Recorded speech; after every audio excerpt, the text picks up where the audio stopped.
The auction block. They were selling children in Red Hollow that day, right there on the platform where they usually auctioned cattle and mining equipment.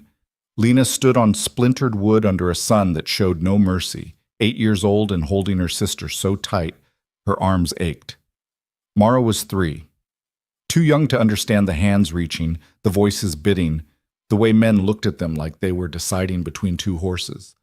When the auctioneer said someone wanted only the older girl, Lena's voice cracked through the heat. "Don't take her. She's only 3. The crowd laughed. Then someone paid for them both. If you're watching from anywhere in the world, drop your city in the comments below. I want to see how far this story travels. And if it moves you, hit that like button. Now let me tell you what happened next. The morning had started in a church basement that smelled like mildew and boiled cabbage. Lena had woken to find Mara curled against her side, thumb in her mouth, the threadbare blanket they shared pulled up to her chin. Through the narrow window near the ceiling, she could see boots passing on the street above, miners heading to work, women carrying baskets, the everyday rhythm of a town that had no use for 2 orphaned girls. Mrs. Pritchard came down the stairs with heavy steps, her keys jangling at her belt. She was the kind of woman whose mouth turned down even when she wasn't frowning, whose hands were always cold when they grabbed you. "Up," she said, not looking at either of them. "Get yourselves decent. You're going to auction today." Lena didn't ask what that meant. She'd learned months ago that questions only brought sharper answers. She helped Mara out of bed, smoothed down the little girl's hair with spit and fingers, and buttoned the coat that was 2 sizes too big. Mara's eyes were still soft with sleep, trusting in the way only small children could be. "Where are we going, Lena?" Her voice was a whisper, uncertain. "Just a walk," Lena lied. "Stay close to me." They were given no breakfast. Mrs. Pritchard marched them up the stairs and out into a June morning that was already hot enough to shimmer. Red Hollow was a mining town carved into the Montana territory with all the grace of an axe wound, buildings thrown up fast, streets that turned to mud when it rained and dust when it didn't, and a population that changed with every new strike or played out claim. People came here to get rich or get lost, sometimes both. The auction platform stood in the center of town, a raised wooden structure with steps on one side and a podium on the other. Lena had seen it used before. Furniture from abandoned claims, tools, once a whole wagon load of confiscated whiskey. She had never seen children sold there. But as Mrs. Pritchard led them closer, she saw 2 boys already standing on the platform, maybe 10 and 12, skinny and silent. A man in a brown suit was talking to a rancher, gesturing at the boys like he was describing workhorses. Lena's stomach turned to stone. "Up you go." Mrs. Pritchard's hand was firm on Lena's shoulder, pushing her toward the steps. Mara held tight to Lena's hand, her small fingers sweaty and trembling. The platform was worse than Lena had imagined. The sun beat down without shade, and the wood burned through the thin soles of her shoes. Below them, a crowd was gathering, men mostly, a few women, all of them looking up with expressions that ranged from curiosity to calculation. She recognized some faces from church, from the general store, from the street she walked when Mrs. Pritchard sent her on errands. None of them met her eyes now. The auctioneer was a thin man with a voice that carried like a preacher's. He stepped up to the podium, consulted a piece of paper, and cleared his throat. "Ladies and gentlemen, we've got 4 wards of the county today, available for indenture or adoption. Good workers, all of them. Let's start with the boys." Lena stopped listening. She pulled Mara close, wrapping both arms around her sister's shoulders. Mara was shaking now, her face pressed into Lena's side. "I don't like this," she whispered. I know. Just hold on to me." The boys went fast. A mine foreman took both of them, paid without haggling, and led them away before Lena could see if they were brothers or just unlucky in the same way. Then the auctioneer's gaze fell on her and Mara. "Next we have 2 girls, sisters. The older one's 8, healthy, good for housework or minding younger children. The little one's 3, bit young for hard labor, but she'll grow into it." Lena felt the weight of dozens of eyes. She lifted her chin and stared straight ahead, trying not to see the way some of the men leaned in to get a better look, the way the women whispered behind gloved hands. Mara whimpered, and Lena tightened her grip. "Let's start the bidding at $10 for the pair." A hand went up, then another. The auctioneer's voice rose and fell in a rhythm that turned her and Mara into numbers, into commodities. $15, 18, 20. Then a woman's voice cut through, sharp and clear. I'll take the older girl, just her, $25.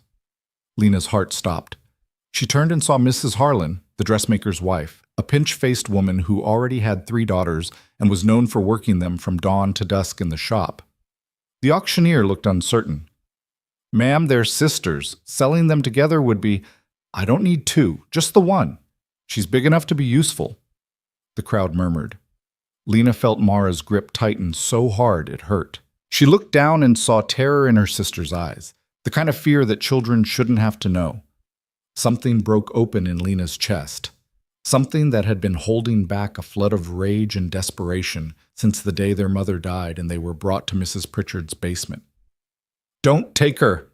Lena's voice was louder than she'd expected, carrying across the platform and into the crowd. She's only 3. She needs me. The auctioneer blinked, startled. Mrs. Harlan's face flushed red. That child doesn't get to make demands, she snapped. She's county property until someone pays for her. She's 3, Lena repeated, louder now, her voice shaking but refusing to break. You can't separate us. She's too little.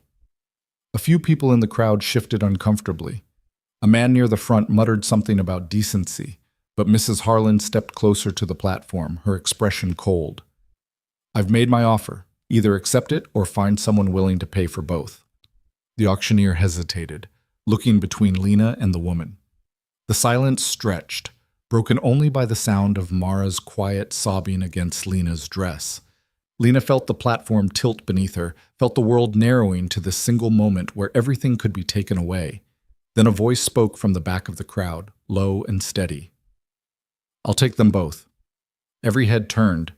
Lena looked up, squinting against the sun, and saw a man stepping forward through the crowd.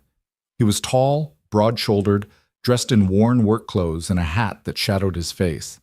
He moved with the kind of quiet purpose that made people step aside without thinking. When he reached the edge of the platform, he stopped and looked up at the auctioneer. How much for both girls? The auctioneer seemed to recover himself. Well, sir, the bidding's at 25 for one, so for both, I'd say $50. The man reached into his coat and pulled out a small leather pouch. He counted out coins onto the edge of the platform with a soft clink of silver. Cash. Right now. Mrs. Harlan sputtered in protest, but the auctioneer was already nodding, already reaching for the money. Sold. To Mr. Holt. Girls are yours, sir.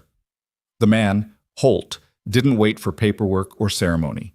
He climbed the steps to the platform with 3 long strides, and Lena saw his face clearly for the first time. He was maybe 35, weathered by sun and work, with gray eyes that held no particular warmth but no cruelty either. He looked at her and Mara the way someone might look at a problem that needed solving, direct, assessing, but not unkind. Come on, he said quietly. He bent down and lifted Mara into his arms before Lena could react. Mara stiffened, her eyes wide with fresh fear, but the man held her gently, supporting her weight like she was fragile. He glanced at Lena. You can walk, or I can carry you too. Either way, we're leaving. Lena found her voice, small and uncertain. Where are you taking us?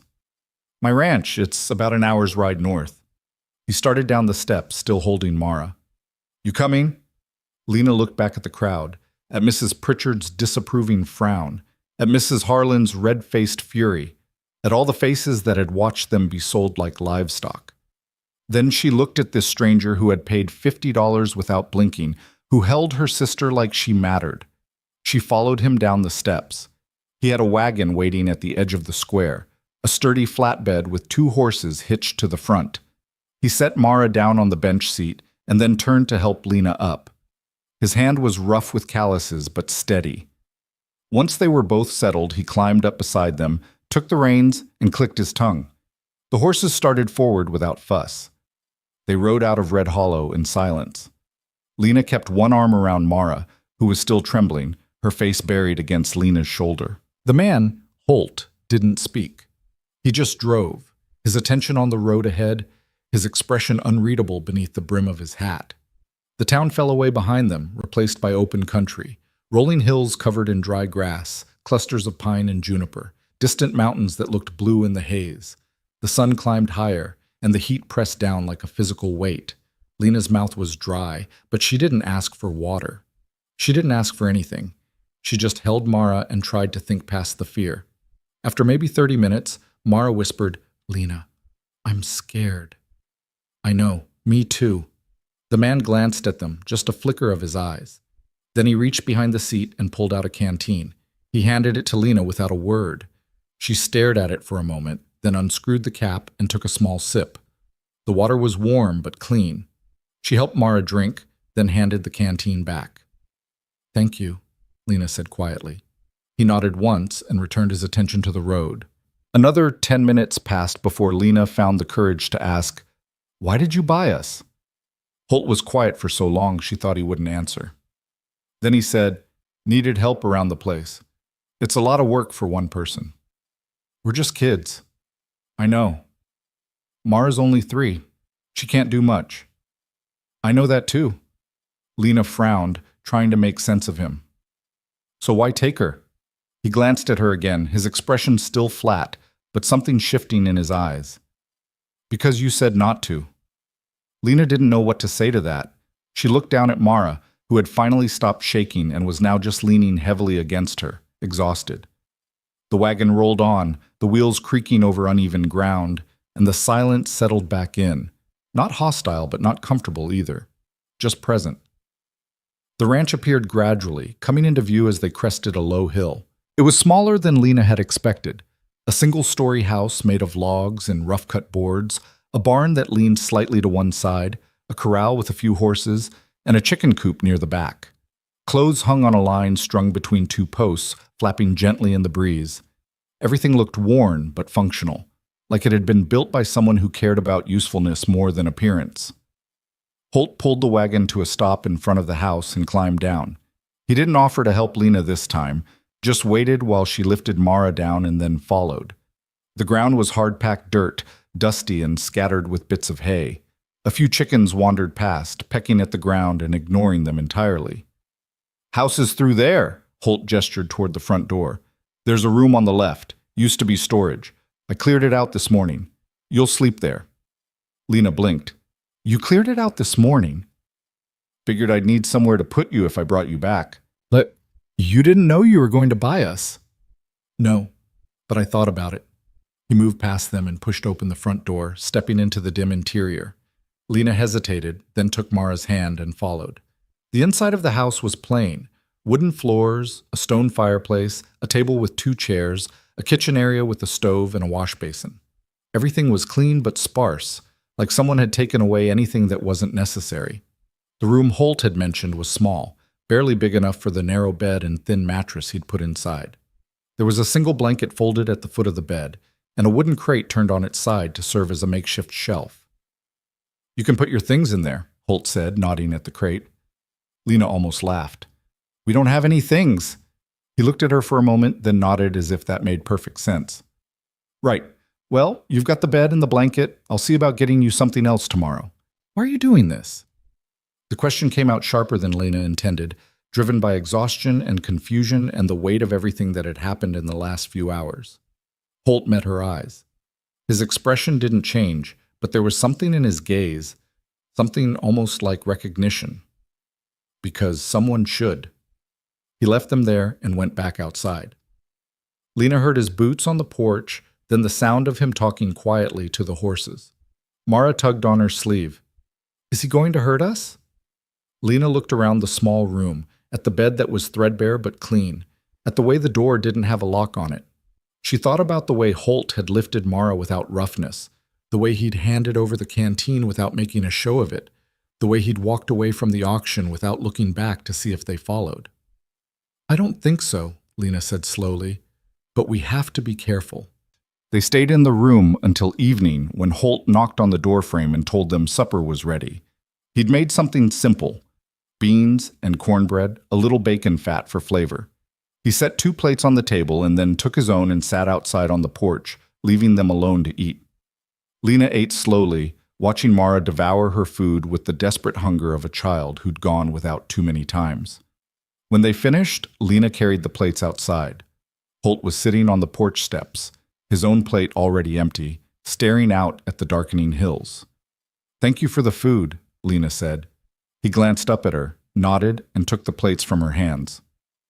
"You know how to wash dishes?" "Yes." "Good. Water's in the basin inside. Wood for the stove is stacked by the door. If you need more, there's an axe in the barn, but don't touch it unless I'm around." "Okay." He stood, brushing dust from his pants. "You'll start helping with chores tomorrow. Nothing heavy, feeding the chickens, gathering eggs, things like that. Mara can help where she's able, but I don't expect much from her yet. Understood?" Lena nodded. Holt studied her for a moment, then said, "You don't have to be afraid here. I'm not going to hurt you, but you do have to pull your weight. This isn't charity." "I understand." "Good." He picked up his hat from the porch railing and settled it on his head. "I'll be in the barn if you need anything.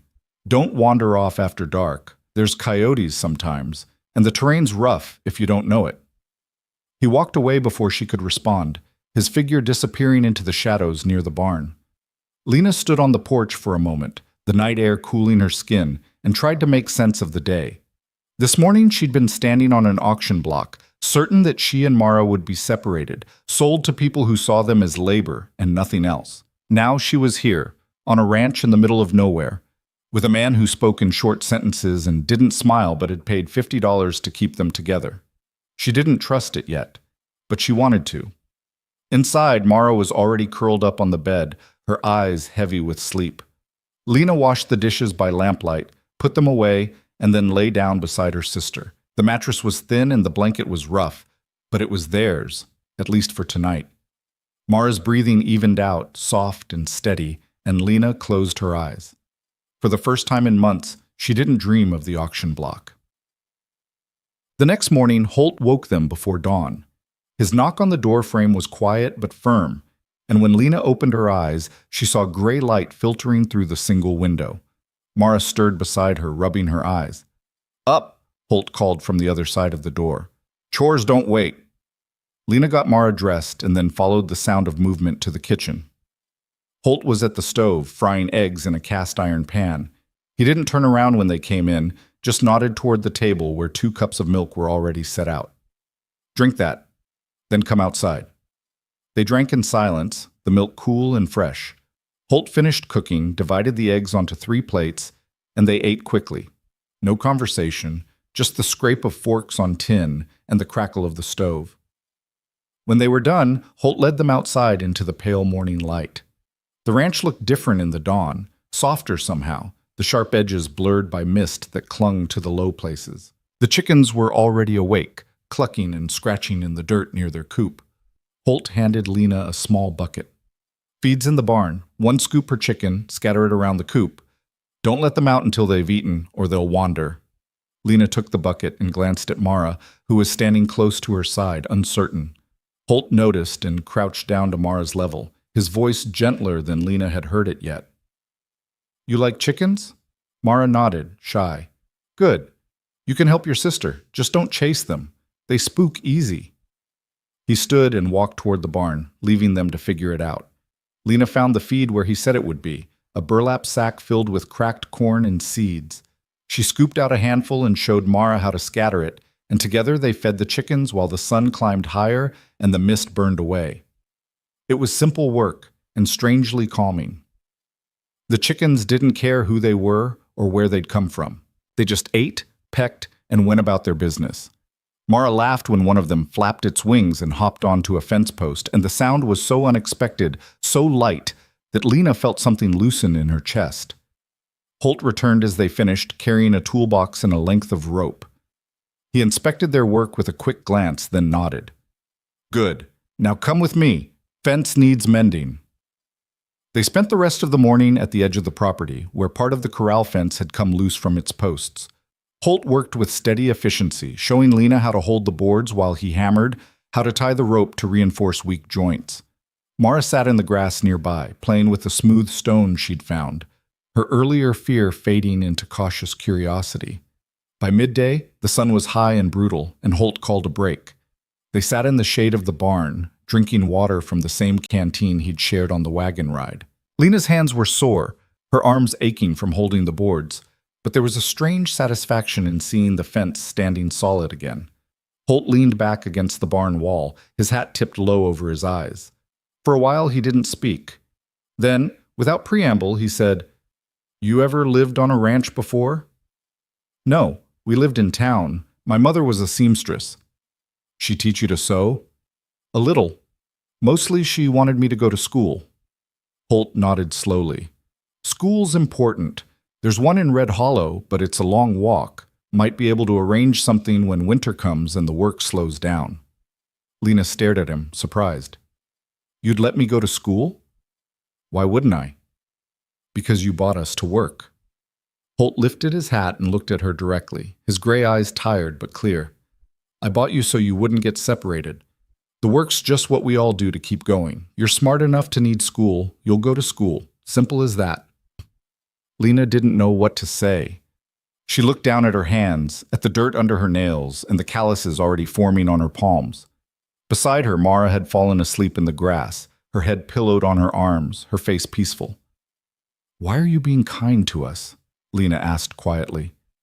Holt was silent for a long moment. Then he said, "I'm not kind, I'm just not cruel. There's a difference." He stood, brushing dust from his pants, and walked back toward the house. Lena stayed where she was, watching the way the sunlight slanted through the gaps in the barn boards, trying to understand this man who spoke in contradictions and kept his distance but had given them a place to sleep and food to eat and the promise of school. She didn't trust it yet, but she wanted to. The days began to fall into a rhythm. Wake before dawn, chores, breakfast, more work, mending, cleaning, hauling water, tending the garden Holt kept behind the house. Meals were quiet, functional. Evenings were spent on the porch or in their small room, Lena telling Mara stories to help her fall asleep. Holt didn't talk much, but he was always there, a steady, unobtrusive presence. He corrected Lena when she did something wrong, but never harshly. He brought Mara a wooden doll he'd carved, simple and rough, but clearly made with care. He never asked them about their past, and they didn't ask about his. But Lena noticed things. The way he kept the house clean but lived in it like a guest. The way he sometimes stood at the edge of the property at sunset, staring at the mountains with an expression she couldn't read. The way he flinched, just slightly, when Mara laughed too loud or moved too quickly near him, as if he wasn't used to the sound of children, as if it startled something in him. One evening, after Mara had gone to bed, Lena found him on the porch, whittling a piece of wood by lamplight. She sat down on the steps a few feet away, uncertain but curious. "Can I ask you something?" she said. Holt didn't look up from his work. "Go ahead." "Why do you live out here alone?" His hand stilled, the knife pausing mid-stroke. For a moment Lena thought he wouldn't answer. Then he said, "Used to have a family, wife and a son. They died. Fever, 5 years ago." Lena's throat tightened. "I'm sorry." "Me too." He resumed whittling, the shavings falling like snow onto the porch boards. "After that, didn't see much point in being around people, so I came out here." "Do you regret it?" "Regret what?" "Buying us. Bringing us here." Holt looked at her then, really looked at her, and there was something raw in his eyes, something he'd been keeping locked away. "No," he said quietly, "I don't regret it."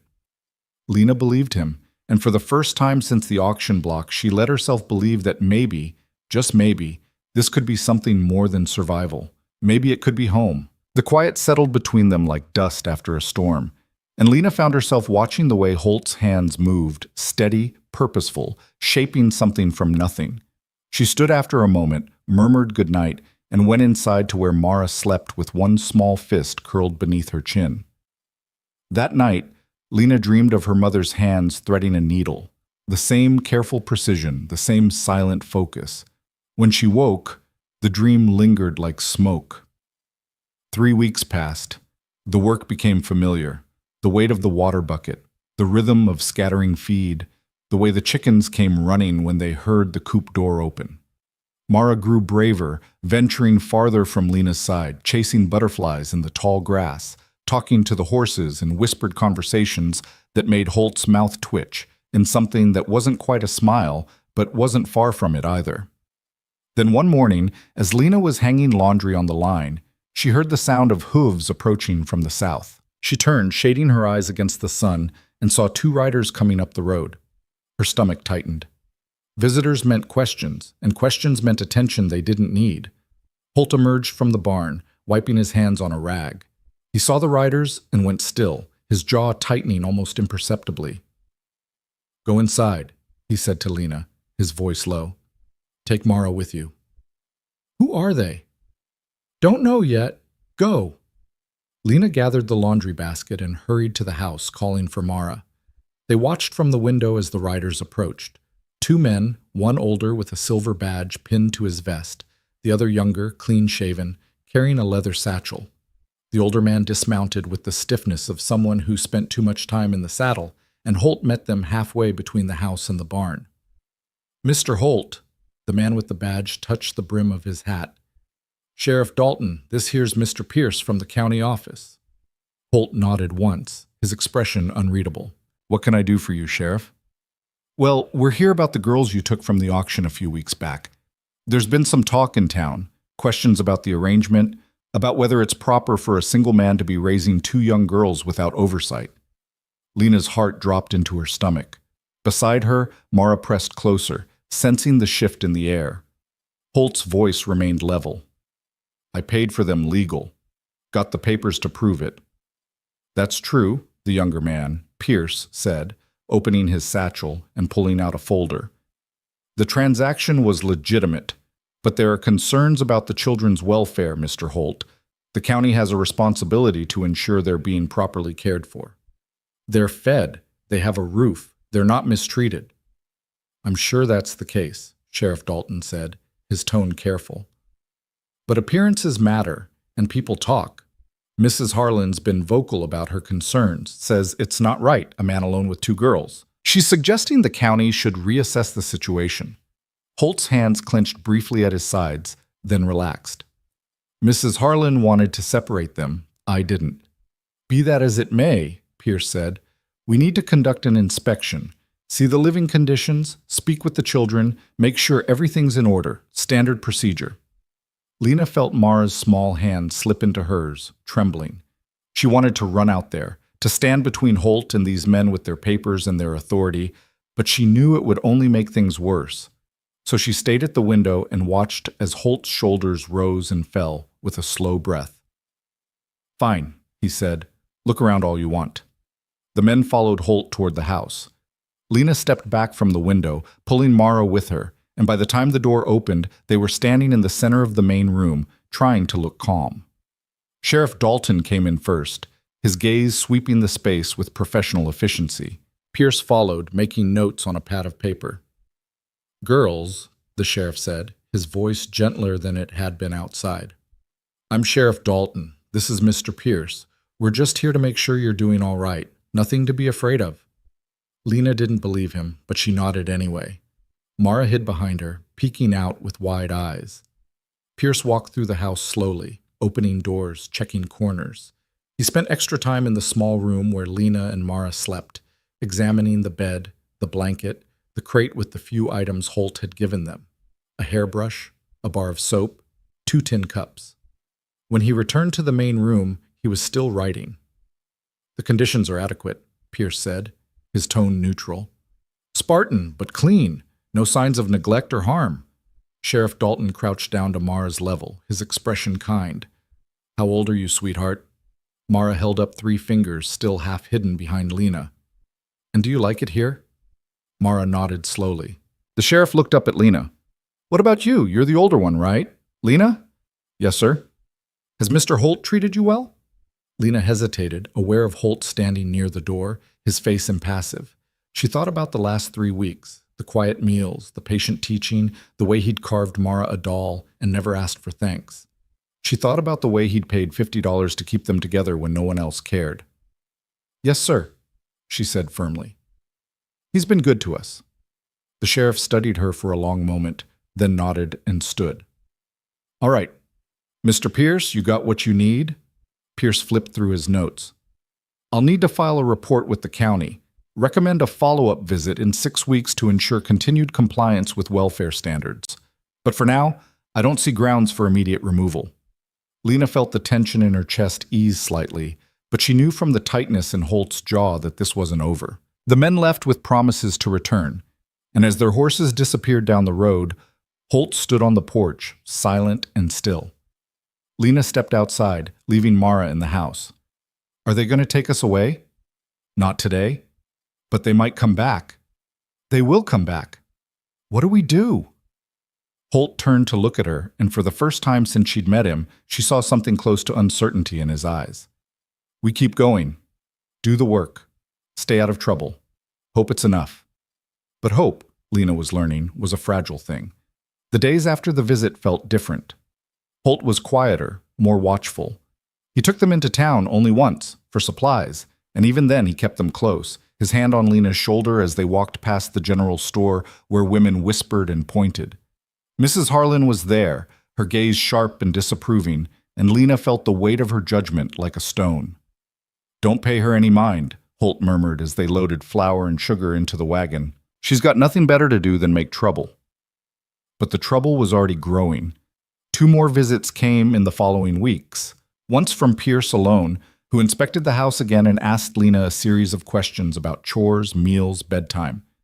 Then a visit from a churchwoman, Mrs. Colby, who brought preserves and asked to pray with them, her eyes lingering on the sparse furnishings, the lack of feminine touches, the silence that hung in the air like dust.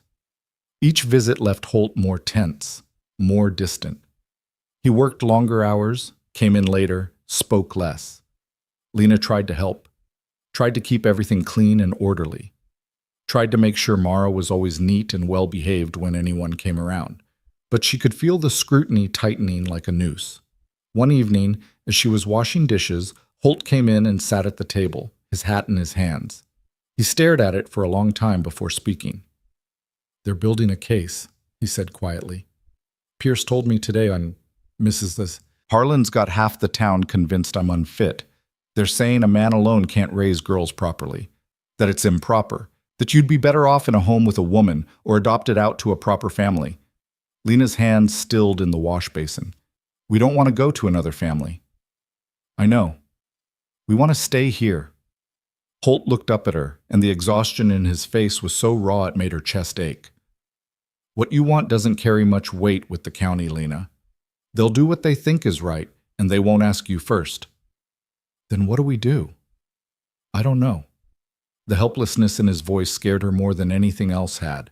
She dried her hands and sat down across from him, her mind racing. What if we ran? Holt's eyes sharpened. Ran where? Somewhere they couldn't find us. Another territory. Canada, maybe? You'd be fugitives. So would I. They'd hunt us down, and when they caught us, it'd be worse for everyone. Then we fight. With what? I'm a rancher, Lena. I don't have lawyers or influence or friends in high places. All I've got is this land and my word, and neither one means much to the people making decisions. Lena felt tears prick her eyes, hot and furious. So we just wait for them to take us? Holt reached across the table and gripped her hand, his rough fingers closing over hers. No, we don't give up, but we have to be smart. We have to show them they're wrong. How? By proving you're thriving here, by showing that this is the best place for you and Mara, by making them see that pulling you out would do more harm than good. It sounded impossible, but Lena nodded, because what else could she do? The next few weeks, Holt changed tactics. He brought them into town more often, made sure they were seen at church on Sundays, introduced them to neighbors he'd mostly ignored before. He bought Lena a new dress, simple but clean, and had Mrs. Colby teach her how to braid Mara's hair properly. He started taking Lena to the general store and letting her handle the shopping, showing the townspeople that she was responsible, capable, growing. It felt like performing, like they were constantly on display. Lena hated it, but she played along because the alternative was unthinkable. Then, on a cold October morning, everything fractured. Lena woke to the sound of voices outside, loud, aggressive, unfamiliar. She sat up, heart pounding, and heard Holt's voice cutting through, sharp and defensive. She scrambled out of bed, pulled on her dress, and ran to the window. There were 4 men this time. Sheriff Dalton, Pierce, and 2 others she didn't recognize, one in a suit, one in work clothes. They were standing near the porch, and Holt was blocking the door, his arms crossed. "You can't just take them," Holt was saying, his voice tight with barely controlled anger. "There's been no ruling, no official decision." "There's been a petition," the man in the suit said. He was tall, thin, with wire-rimmed spectacles and a folder tucked under his arm. Signed by 23 residents of Red Hollow, expressing concern for the welfare of the children in your care. The county has authorized a temporary removal pending a formal hearing. A hearing I wasn't told about. You'll be notified of the date. In the meantime, the girls will be placed in a supervised environment. "You mean Mrs. Pritchard's basement?" "That's the county facility, yes." Holt's hands clenched into fists. "They were sold out of that basement like livestock. You're going to put them right back there?" "It's temporary, Mr. Holt. If the hearing goes in your favor, they'll be returned." "And if it doesn't?" The man in the suit didn't answer. He just gestured to Pierce, who started toward the house. Lena's blood turned to ice. She spun around, grabbed Mara, and pulled her out of bed. "Lena, what's happening?" Mara's voice was small, frightened. "We have to go, right now." "Go where?" "I don't know. Just come on." She dragged Mara toward the back door, her heart hammering so hard she could barely breathe. She could hear boots on the porch, the front door opening, voices calling her name. She shoved the back door open and stumbled into the cold morning air, pulling Mara behind her. They ran.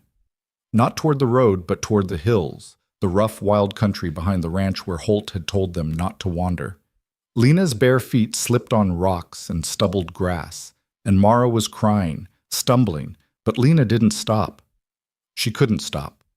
Because if they went back to that basement, if they were separated again, she didn't know if she'd survive it.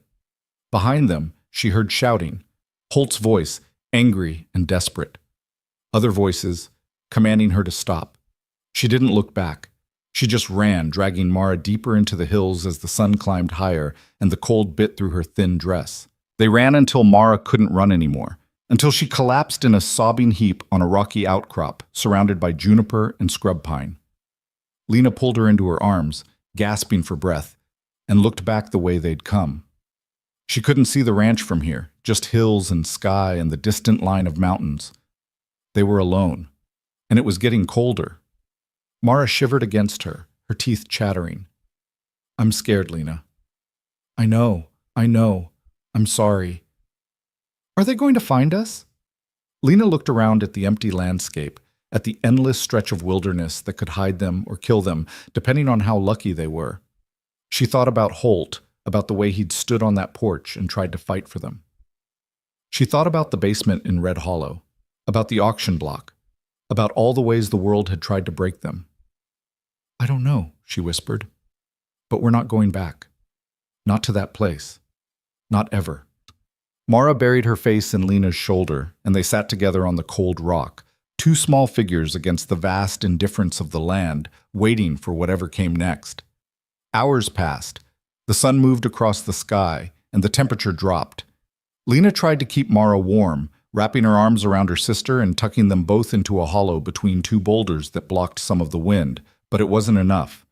Mara's shivering grew worse, her lips turning pale, and Lena felt panic rising in her throat. She'd made a mistake. She knew that now.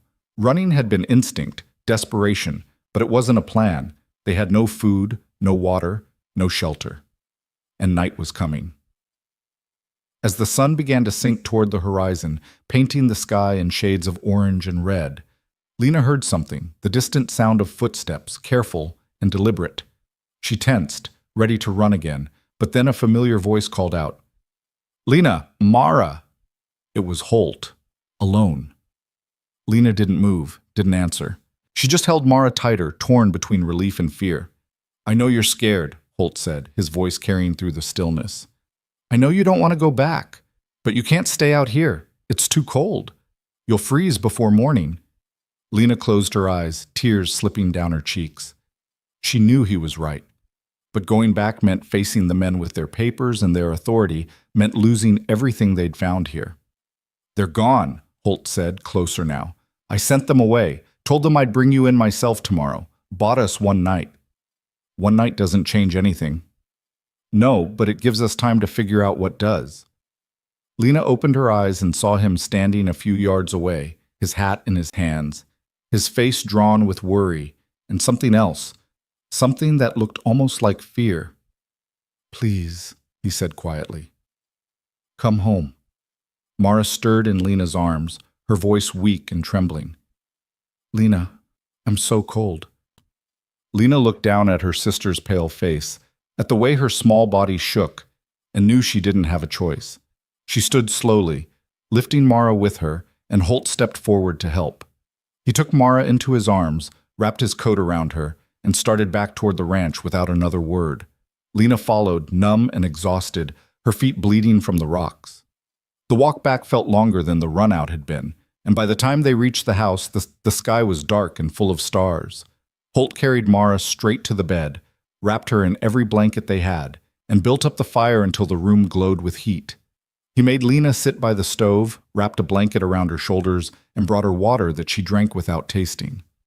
When Mara's shivering finally stopped and she fell into a restless sleep, Holt sat down across from Lena, his elbows on his knees, his head bowed. "I'm sorry," Lena whispered. "I didn't know what else to do." But Holt looked up at her, and there was no anger in his eyes, just a deep, aching sadness. "You were protecting her. I understand that. But I made it worse, didn't I? Maybe. Or maybe you gave us a way to fight back." Lena frowned, confused. Holt leaned forward, his voice low and intense. "Tomorrow, they're going to want to take you. And I can bring you in, let them put you back in that basement, and hope the hearing goes our way. Or I can tell them what happened today, that you ran because you're terrified of being separated, that you'd rather risk freezing to death than go back to the county facility. I can make them see what their decision is doing to you. Will that change anything? I don't know, but it's the truth. And sometimes the truth is the only weapon we've got." Lena looked at Mara, sleeping fitfully under the pile of blankets, and felt something settle in her chest. Not hope, exactly, but something close to it. Determination, maybe. Or just refusal to give up. "Okay," she said. "We tell them the truth." Holt nodded, then stood and moved toward the door. He paused with his hand on the frame, looking back at her. "For what it's worth," he said quietly, "you're the bravest person I've ever met." Then he was gone, and Lena sat alone by the fire, listening to the wind outside and the sound of her sister breathing, and tried to believe that brave would be enough. Morning came too soon and brought with it a sky the color of old pewter. Lena woke to find Mara still sleeping, her breathing shallow but steady, and the house filled with the smell of coffee and frying bacon. Holt was at the stove, his movements economical, and when he saw Lena emerge from the small room, he nodded toward the table where 2 plates already waited. "Eat," he said. "You'll need your strength." Lena sat, though her stomach felt like a clenched fist. She picked at the food while Holt finished cooking, and when he finally sat down across from her, his own plate untouched, the silence between them was heavy with unspoken fears. "They'll be here by noon," he said.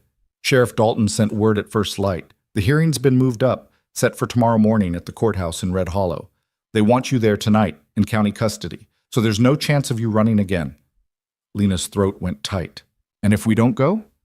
"Then they'll come with more men, and they'll take you by force, and I'll likely end up in jail for obstruction." Holt's jaw worked, the muscle ticking beneath the stubble. "I won't let it come to that." "So we just give up?" "No, we show up, we face them, and we make them listen." He reached across the table and gripped her hand, his palm rough and warm. "But I need you to trust me, Lena. When we get to that courthouse, when they start asking questions, I need you to tell them exactly what happened yesterday. Don't hold back. Don't try to protect me. Just tell the truth." Lena looked into his eyes and saw something she hadn't seen before. Not certainty, but conviction. The difference mattered. What if the truth isn't enough? Then at least we'll know we fought with everything we had. The sound of hoofbeats reached them before the knock came. Holt stood, squeezed Lena's shoulder once, and went to the door. Sheriff Dalton stood on the porch, his hat in his hands, looking uncomfortable in a way that might have been decency or might have been duty. Behind him, Pierce waited on horseback, his face impassive. Mr. Holt, the sheriff said, I believe you know why we're here. I do. Holt's voice was steady. Give me 10 minutes to get them ready. Dalton nodded, and Holt closed the door. He turned to Lena, and for a moment his composure cracked, just a flicker, but she saw it. Fear. Not for himself, but for them. Wake Mara, he said quietly. Get her dressed. We're going together. Lena did as she was told, rousing Mara gently, helping her into the clean dress Holt had bought weeks ago. Mara was still groggy, confused, and when she understood what was happening, her eyes filled with tears. I don't want to go, she whispered. I want to stay here. I know, sweetheart, but we have to be brave. Can you be brave for me? Mara nodded, though her chin trembled. Lena braided her hair with shaking fingers, tied it with a scrap of ribbon, and lifted her into her arms. When they emerged from the room, Holt was waiting by the door, his coat on, his hat pulled low. Ready? He asked. Lena nodded, though she felt anything but ready. They stepped out into the cold morning, and Sheriff Dalton helped them into the wagon. His wagon, not Holt's. Holt climbed up beside the sheriff, and Pierce followed on horseback as they started down the road toward Red Hollow. The ride felt like a funeral procession. Nobody spoke.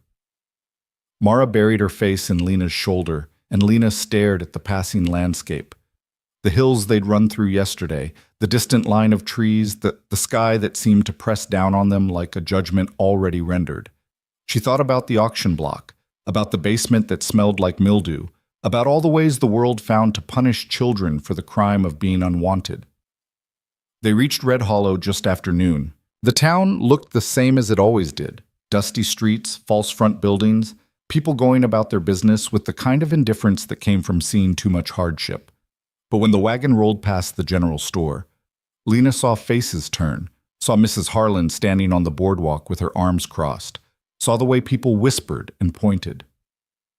The courthouse was a squat brick building at the edge of town, newer than most of the structures around it, with tall windows and a bell tower that had never held a bell. Sheriff Dalton pulled the wagon to a stop out front, and Pierce dismounted, tying his horse to the rail. Holt climbed down first, then reached up to help Lena and Mara. The hearing's tomorrow morning, Dalton said, his voice low. But the judge wants to see the children today. Make sure they're settled. Mrs. Pritchard's inside, waiting. Lena's stomach dropped. Holt's hand tightened on her shoulder. I'm coming in with them, Holt said. That's not protocol, Mr. Holt. I don't care about protocol. I'm coming in. Dalton sighed, looked at Pierce, then nodded. Fine, but you stay quiet unless you're spoken to. They went inside, and the courthouse was all dark wood and official silence. A clerk sat at a desk near the entrance, scribbling in a ledger, and down a narrow hallway Lena could see a door marked with a brass plaque that read, Judge Kincaid. But it was the woman standing near the window who made Lena's breath catch. Mrs. Pritchard looked exactly as she had the last time Lena had seen her. Gray dress, cold hands, mouth turned down like she'd tasted something sour. When she saw the girls, her expression didn't change. There you are, she said, as if they'd simply been late for supper. Come along, I've got a room prepared. No. The word came out of Lena before she could stop it, sharp and defiant. Mrs. Pritchard's eyes narrowed. Excuse me? We're not going with you. That's not your decision to make, child. The county has placed you in my care until the hearing concludes. Lena felt Mara trembling against her, felt the weight of every adult in the room watching, waiting. She looked up at Holt, who gave her the smallest nod. Permission, or maybe encouragement. She turned back to Mrs. Pritchard and lifted her chin. You sold us once. You're not taking us again. The silence that followed was absolute. Mrs. Pritchard's face flushed red and she took a step forward, but Sheriff Dalton moved between them, his hand raised. Now hold on, he said. Let's all calm down. That child is being insolent, Mrs. Pritchard snapped. She needs to learn her place. Her place is with me. Holt's voice cut through the tension like a blade. And if the judge wants to see them, fine. But they're not spending the night in that basement. You have no authority here, Mr. Holt. Maybe not, but I've got a voice and I intend to use it. The door at the end of the hallway opened, and a man stepped out, tall, gray-haired, wearing a black robe that made him look like a crow. Judge Kincaid.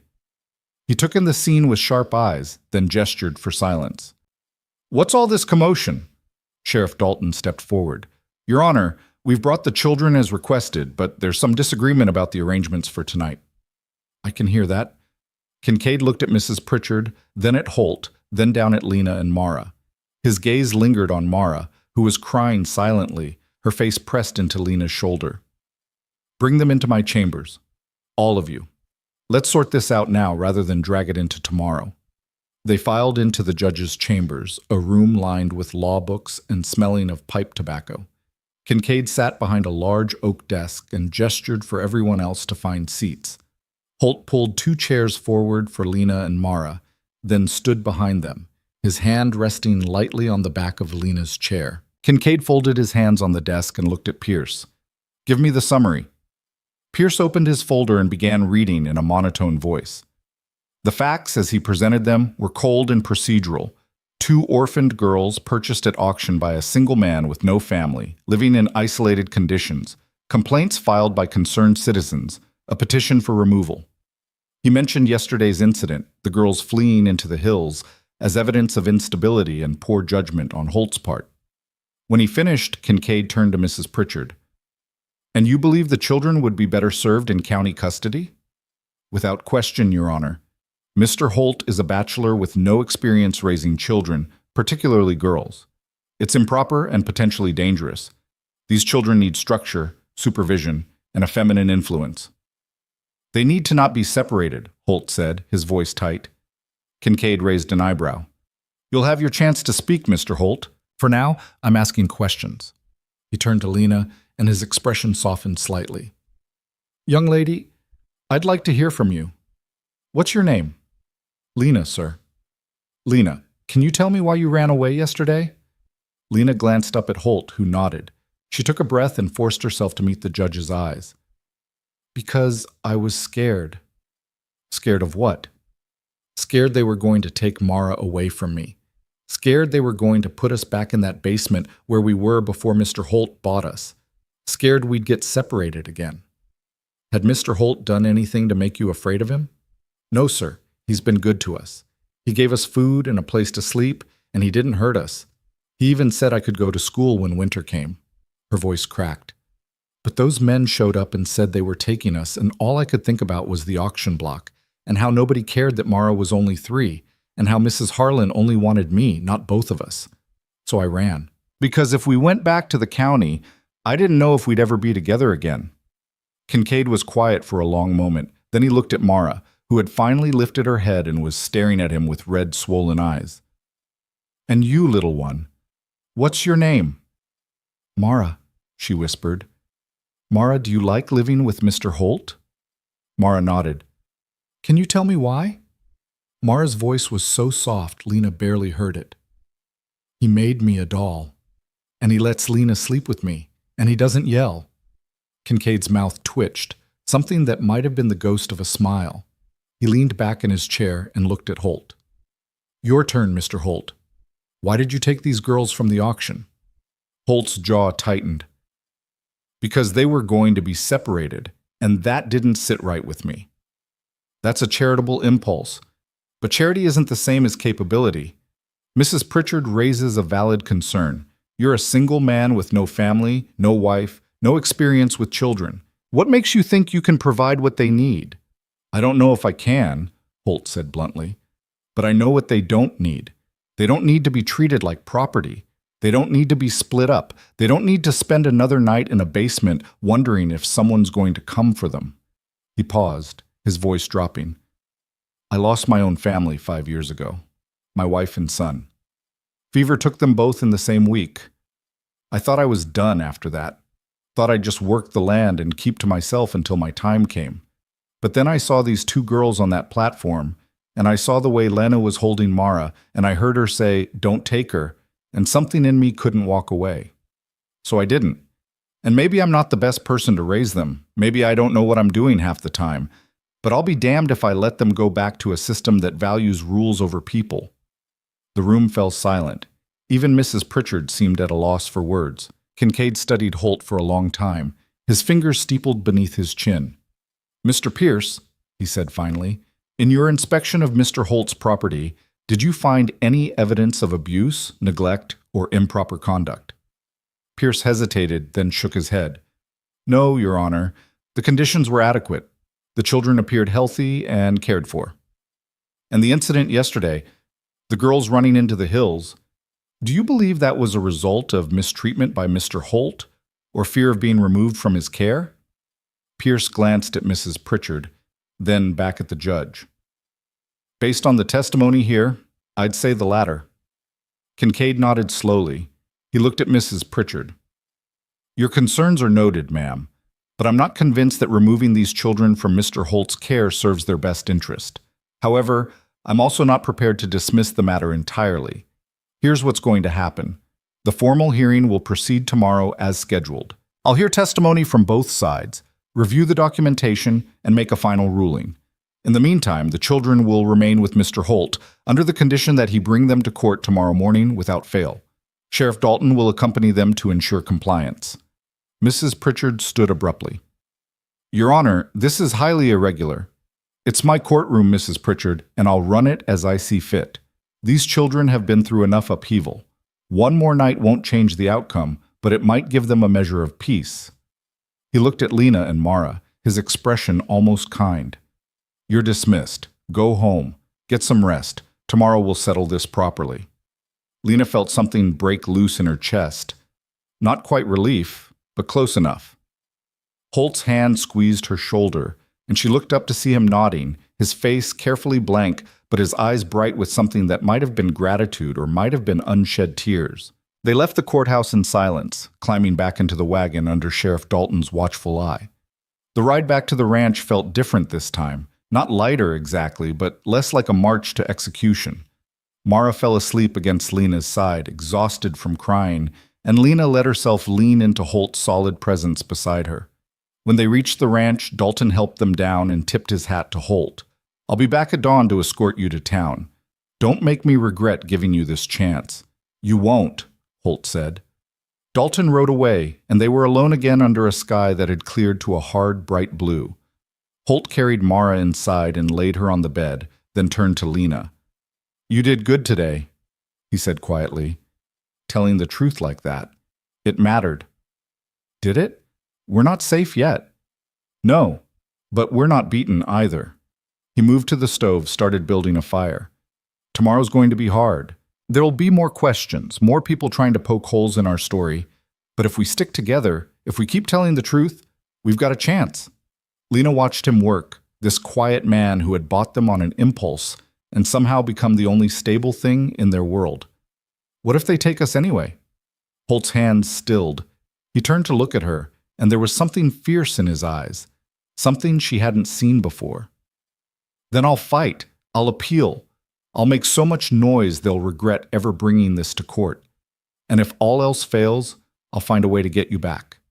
I promise you that." It was a promise he might not be able to keep. They both knew it. But Lena nodded anyway, because sometimes a promise was all you had to hold on to. That night, after a quiet supper and the familiar routine of washing dishes, Lena sat on the porch steps and looked out at the stars. The air was cold enough to sting her lungs, and somewhere in the distance a coyote called, lonely and wild.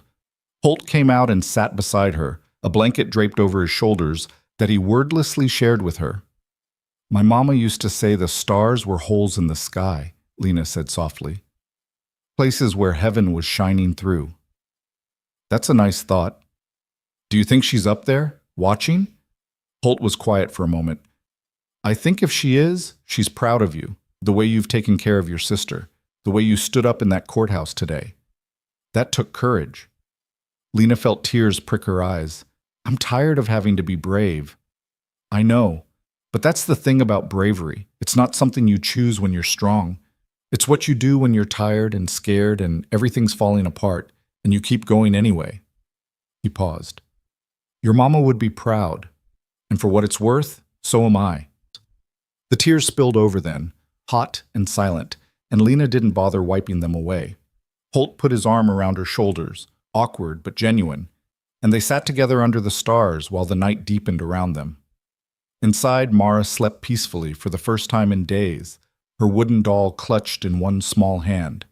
And somewhere in the darkness, the future waited, uncertain, dangerous, clear. Lena woke to the sound of Holt moving through the house, the creak of floorboards and the clink of dishes. She dressed quickly, braided Mara's hair with steady hands, and when they came into the main room, Holt had breakfast waiting, eggs and biscuits, strong coffee for him, and milk for them. They ate without speaking, the silence comfortable now, familiar. When they finished, Holt cleared the table and then knelt down in front of Mara. "Today's going to be a long day," he said gently. "There'll be a lot of talking, a lot of grown-ups saying things you might not understand, but I need you to be patient and stay close to your sister. Can you do that?" Mara nodded solemnly. Holt touched her cheek, then stood and looked at Lena. "Whatever happens today, you remember this. You and Mara are not property. You're people. You have value, and nobody gets to decide your worth except you." Lena felt something settle in her bones, something that felt almost like strength. She took Mara's hand, and together they walked out into the morning to face whatever judgment waited for them in Red Hollow. Sheriff Dalton arrived as promised, his horse kicking up dust as he rode into the yard. He dismounted, nodded to Holt, and helped the girls into the wagon. The ride to town was quiet, each of them lost in their own thoughts, and when they arrived at the courthouse, a small crowd had already gathered. Mrs. Harlan was there, along with several other women from the church. A few ranchers stood near the hitching post talking in low voices, and on the courthouse steps, looking official and cold, stood Pierce with his leather satchel and Mrs. Pritchard with her disapproving frown. Holt lifted Mara down from the wagon, then helped Lena. He kept them close as they walked through the crowd, ignoring the whispers and stares, and when they reached the courthouse doors, he paused and looked down at them. "Ready?" Lena squeezed Mara's hand.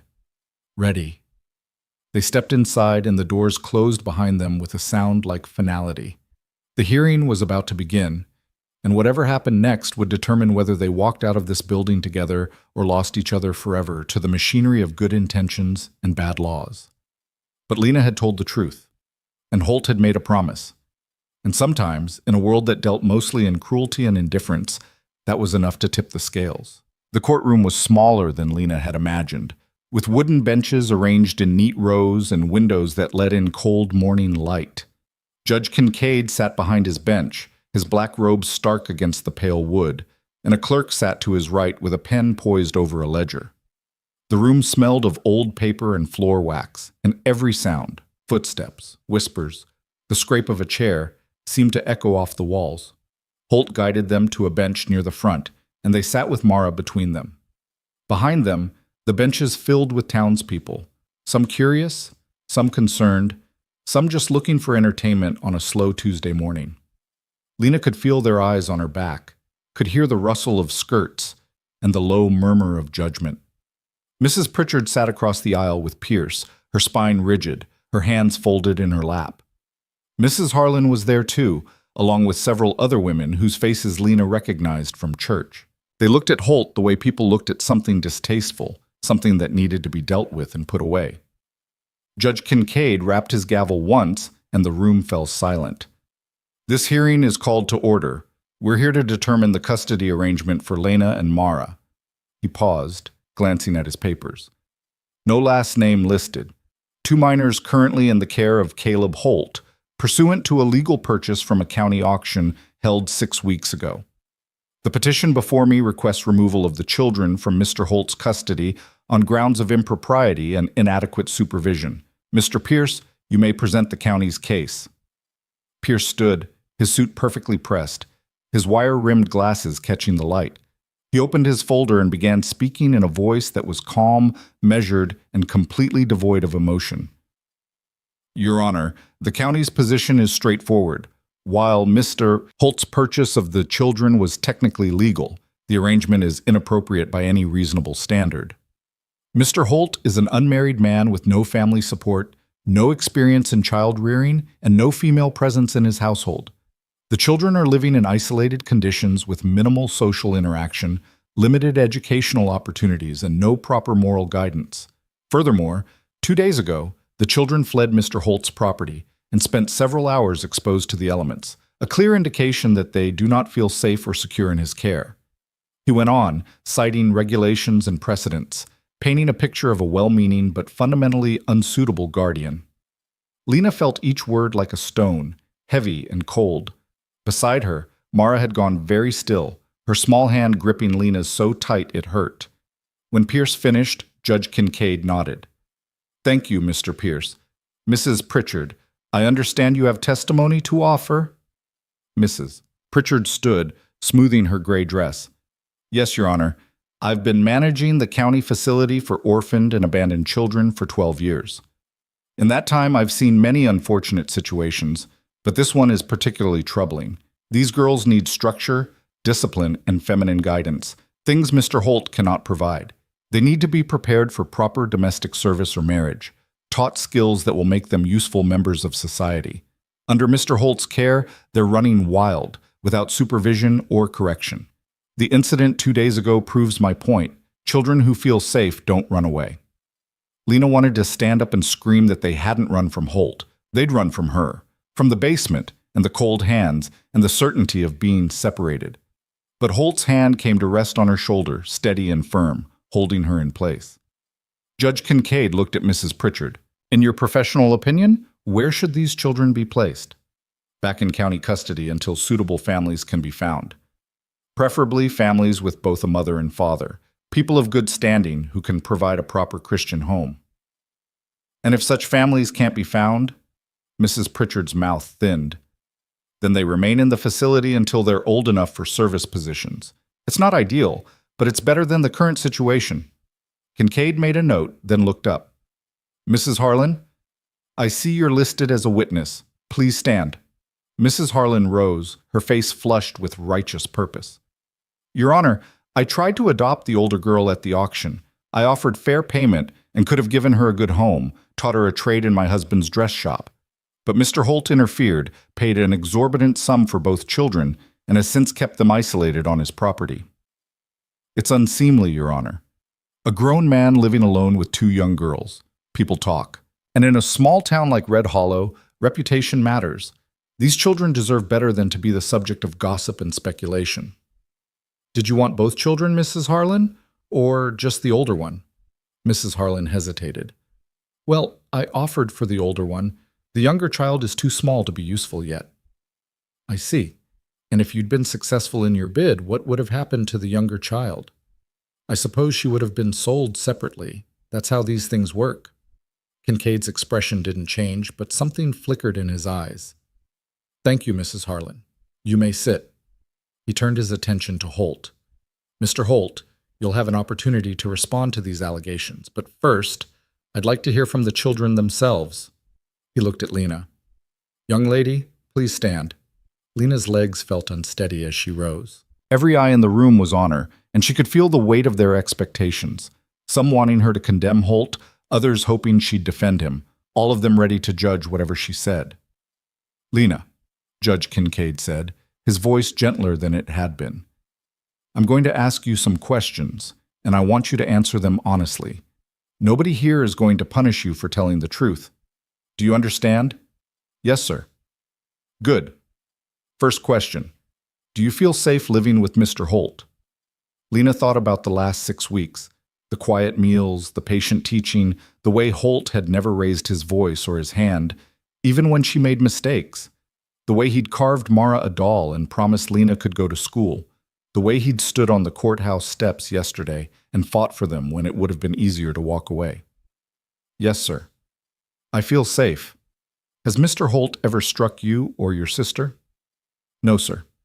"Has he ever threatened you or made you feel afraid of him?" "No, sir." "Does he provide adequate food and shelter?" "Yes, sir. We eat every day, and we have a bed and blankets." Kincaid nodded. "Now, about 2 days ago, you ran away from Mr. Holt's property. Can you tell me why?" Lena took a breath, willing her voice to stay steady. "We didn't run away from Mr. Holt. We ran away from the men who came to take us. They said we had to go back to the county facility, back to Mrs. Pritchard's basement, and I remembered what it was like there. The cold and the smell and the way she looked at us like we were a burden. And I remembered the auction block, and how Mrs. Harlan only wanted me, not Mara. And all I could think was that if we went back, they'd separate us. So I grabbed Mara and we ran. You were afraid of being separated from your sister? Yes, sir. She's only 3. She needs me. And you believe that if you returned to county custody, you would be separated? Lena looked at Mrs. Pritchard, whose face had gone stony. Yes, sir. Mrs. Harlan already said she only wanted one of us. And Mrs. Pritchard told us at the auction that we were being sold together or separate, whatever people were willing to pay for. Nobody cared that we were sisters. Nobody cared that Mara's too little to be alone. They just cared about the money. A murmur ran through the courtroom. Judge Kincaid raised his hand for silence, then looked at Mrs. Pritchard. Is that accurate, Mrs. Pritchard? Were you prepared to sell the children separately? Mrs. Pritchard's jaw tightened. The county's priority is to place children in homes as quickly as possible. If that means separating siblings, then yes, we do what's necessary. I see. Kincaid made another note, then returned his attention to Lena. One more question. If I were to ask you where you want to live, what would you say? Lena didn't hesitate. With Mr. Holt, on the ranch. With Mara. Why? Because he's the only person who's ever cared that we stay together. Because he treats us like we matter. Because when I told him not to take her, he listened. Her voice cracked, but she pushed through.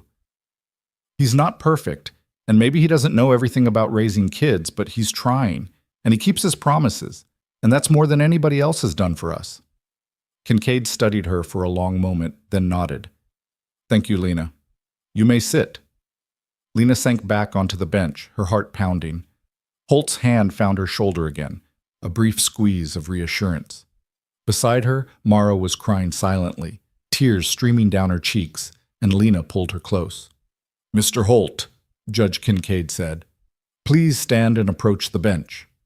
Holt stood, his movements deliberate and unhurried. He walked to the front of the courtroom and stopped a few feet from the judge's bench, his hat in his hands, his expression calm.